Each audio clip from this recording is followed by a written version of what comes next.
Meet Mario, anak ng creator ng online comics na kinababaliwan ngayon. Medyo nakakahilig ako magbasa ng mga libro ng papa mo. Ang galing talaga ng main character eh, si Raiko Kang. Pero dahil sa isang magical moment, magiging totoo ang webtoon. Nasa webtoon ako? Kailangan din siyang hanapin. Siyang may hawak ng susi sa buhay ko. Parang nababaliw na yata ako eh. Buhay si Raiko. Paano nabuhay ang isang webtoon character? Sakay na. Series nga palang webtoon. Dapat may mangyari sa main character isang insidente na pwedeng maging ending scene.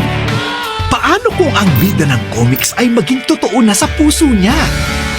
From the first and true home of Asian novellas, ang Korean fantasy drama na magdadala sa atin sa world of kilig and suspense. Saan ka ba nakatira, Madio? Ang mundong ito ay nasa loob ng isang cartoon at ikaw ang main character sa webtoon na ito. Ang mundong ito ay isang katang-isip lang.